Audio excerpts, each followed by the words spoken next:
God bless you and welcome to the channel. In today's video, we're going to be painting with the 5-in-1 Rust-Oleum gloss protective enamel, and I'm going to show you how to do it on a budget. Let's go ahead and get started.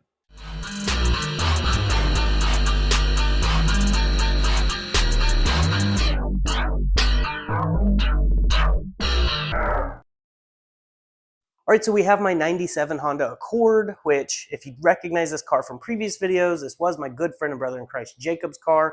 I ended up painting in a previous video, doing it Rust-Oleum smoke gray and covering up that factory green that was faded and needed repainted. Well, he ended up giving me this car after I donated my truck to a drag strip ministry in Wisconsin. If you haven't checked that video out, definitely do so. I'll have that linked in the description along with painting this Rust-Oleum smoke gray.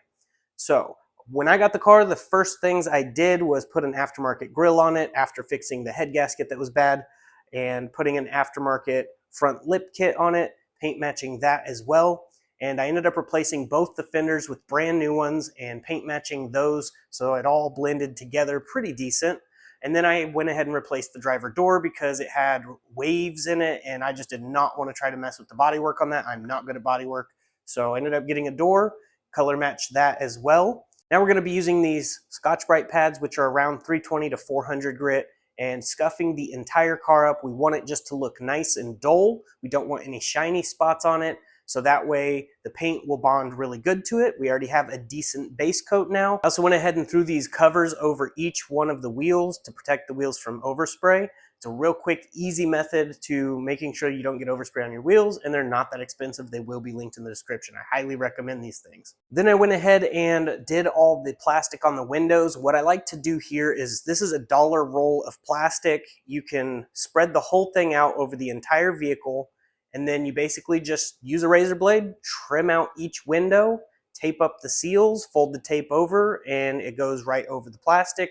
And just keep doing this to each and every window. That is the easiest method I know of to plasticking up the windows with one roll of plastic. All right, now that I got the wheels covered, the paint scuffed up with the Scotch-Brite, got the plastic and tape on the windows, this is what we are working with. It should have a nice, flat, dull look to it and be really smooth all the way through.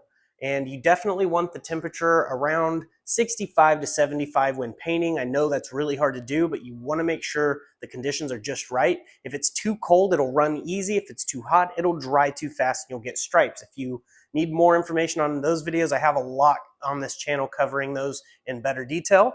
But basically, wipe it down with a tack cloth. I like to use window cleaner or rubbing alcohol and wipe the entire vehicle down just to get any dust and stuff off. But I'm just going to go ahead and get this thing wiped down, start laying some paint. And one last tip, if you have animals, make sure to use a lint roller and roll yourself off because you don't want any little stray hairs falling in the paint. So I'm going to go ahead and do that. I really hope you guys enjoy this video. Pro tip for getting the best spray can paint job you can, make sure these cans are warmed up in a bucket of hot water for about 5 to 10 minutes. Dry them off thoroughly. Shake them up really well. Always do a test fire to make sure that it's spraying right. I like to use the setting 4 for left to right and 5 for up and down.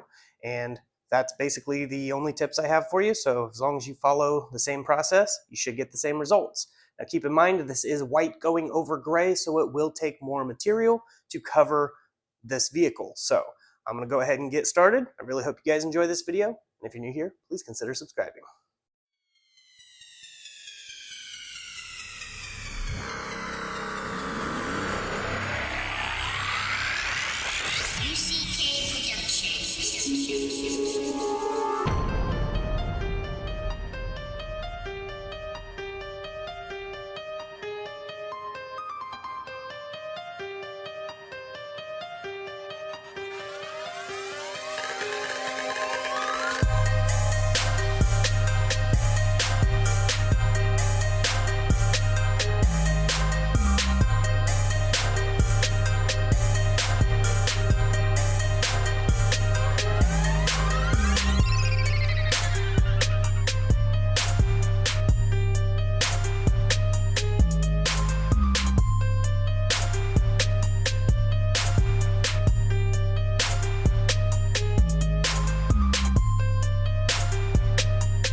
right, here it is all put back together. It's looking absolutely awesome. I definitely like the gloss white more than I did the smoke gray.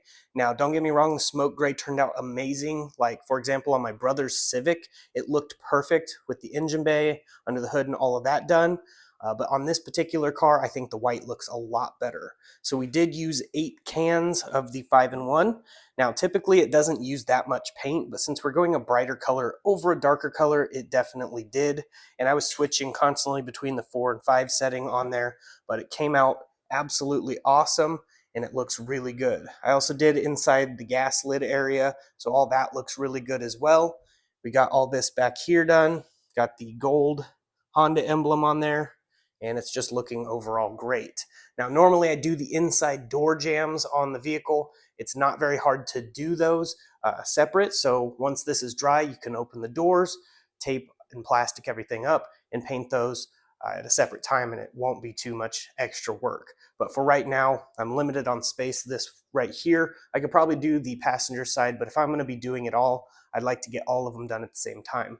But definitely looks a lot better than it did for sure, and this wasn't that expensive. All right, so you can see right here, it was 8 of the 5-in-1 Rust-Oleum at $7.48 a can, and it was $59.84. Now there's other stuff on this receipt that I didn't use in this video, so for the sake of this paint job, it was a $60 paint job, and I already had the plastic, and I already had the tape, and I already had the Scotch-Brite pads. With all that together, you're probably still looking around $80 to get the entire thing looking a lot better. Now with this newer 5-in-1 paint, this stuff is a lot more UV resistant and has better color retention. This is the same stuff I used on my G35. You can see right there, corrosion resistance and greater color retention, 30%. This stuff is awesome. After it's fully cured, I was able to wipe paint that I had got overspray on the fender off of it with acetone.